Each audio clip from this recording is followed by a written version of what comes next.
Sam Altman, the CEO of OpenAI and unofficial high priest of the AI cult, just randomly admitted that, yeah, this might all be a bubble. He told reporters, "When bubbles happen, smart people get overexcited about a kernel of truth," which is basically the billionaire way of saying everyone's lost their minds, but like, in a thoughtful way.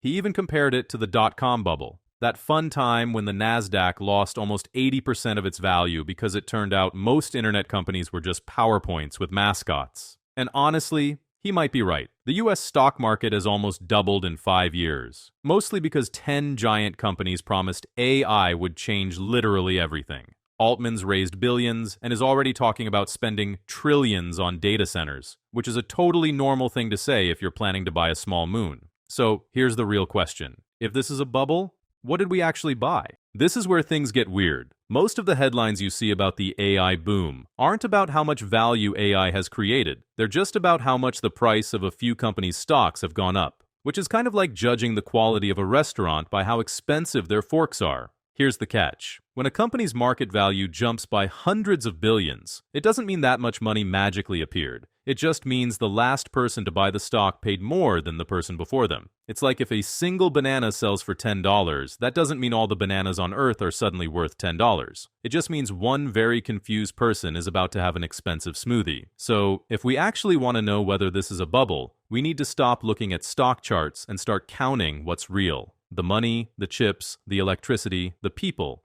Because if you burn through trillions and all you get is a slightly faster email writer, that's not a revolution. That's just really expensive spell check with a PR team.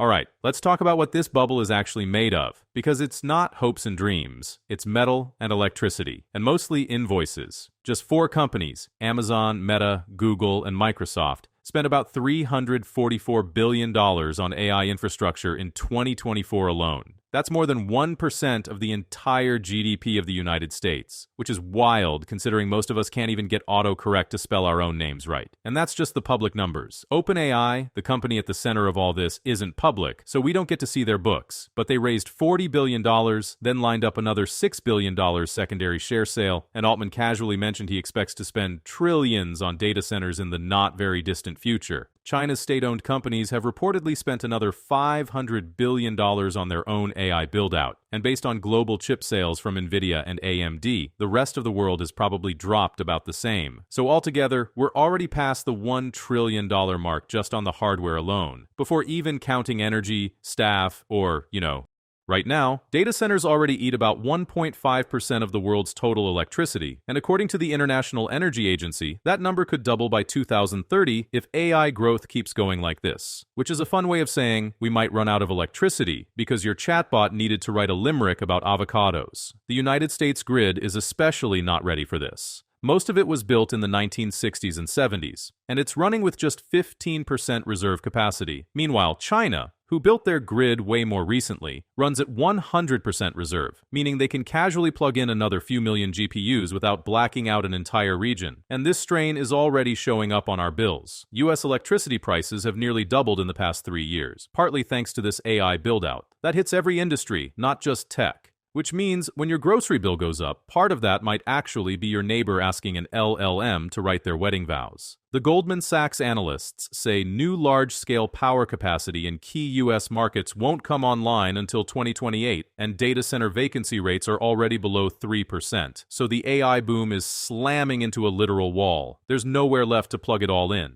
New Massachusetts Institute of Technology report called The Gen AI Divide found that 95% of companies using generative AI got zero return on investment. Not a bit disappointing, zero. The tools look impressive in demos, but the moment you drop them into real workflows, they fall apart like IKEA furniture in a hurricane. The few companies that actually see results aren't trying to automate their whole business. They just pick one boring but valuable task, like back-office paperwork, and quietly make it faster. Everyone else is out here building half-baked co-pilots for everything and wondering why nothing works. And it's not just bad planning. The tech itself keeps wobbling. Meteor researchers found that large language models do fine on short tasks, but completely fall apart on long ones. Even coding, supposedly AI's best use case, ends up spitting out more bugs and security holes, so teams are literally hiring AI code janitors. which is hilarious because that was supposed to be the job the AI was taking. And then there's the stability problem. These platforms change so fast they keep breaking their own ecosystem. When OpenAI pushed out GPT-5, it quietly broke support for custom GPTs and wrecked tons of developers' tools overnight. Imagine if Python just deleted half its standard library one morning. That's what people are trying to build on right now. So not only is AI failing to produce returns, half the time it can't even stay upright long enough to try.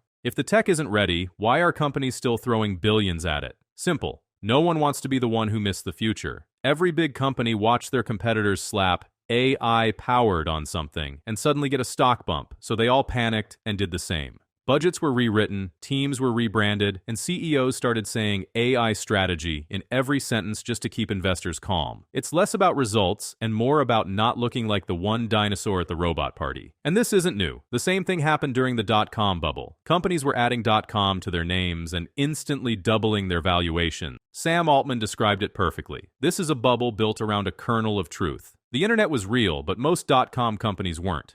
AI is real, but most of today's AI companies probably aren't either. And while all this hype was building, workers, especially juniors, got convinced they couldn't get hired because AI took all the jobs, when in reality, hiring was crashing because the post-COVID-19 pandemic hiring bubble finally popped. It wasn't robots replacing them. It was just companies realizing they accidentally hired 5 front-end teams during lockdown. So now, you've got this weird mix of FOMO and ego pushing everyone to keep spending, even as the returns flatline, which is basically how every bubble works. It's not logic holding it up. It's pride. In places like Silicon Valley, investors don't actually need working products to pour in money. Just a good story. And right now, we're building the future with AI is basically the cheat code for fundraising. Coastal VCs are calling this the biggest private tech bubble ever, which is impressive considering these are the same people who once funded a $400 million juicer. Private markets also let the bubble grow faster because there's no daily stock price to expose how shaky things are. A company can raise billions, burn through it, and as long as the next round comes in at a higher valuation, everyone pretends it's going great. Meanwhile, most of the stock market's AI optimism is concentrated in about 10 megacap firms like Nvidia, Microsoft, Amazon, and Meta. They've tied up so much capital in AI that even Goldman Sachs expects spending to slow soon. And when it does, the hype driving their stock prices probably goes with it. Bubbles don't wipe out everything. Most of it pops, sure, but a few pieces survive and become the foundation for the next wave. After the dot-com bubble, thousands of startups vanished, but Google, Amazon, and eBay crawled out of the rubble and built the internet we use today. The same thing will happen here. Most of the flashy AI startups will disappear, and the survivors will be the boring ones, quietly building chips, data centers, and power grids. So yeah, the AI bubble will pop, but the tech won't die. It'll just get quieter and more useful. Anyway, if you liked this video, do the whole YouTube ritual. Like, share, and subscribe so the algorithm thinks I'm useful. But hey, maybe it's time you figured out how to control your money. That's why I made the simple finance budgeting template. Just plug in your income and expenses, and it shows you exactly where your money's going. No confusing apps, no subscriptions, just one clean sheet to finally get your finances together. And here's the best part. It's free. Or if you want to support us, you can pay whatever you want. Start building your first real budget today. Links below.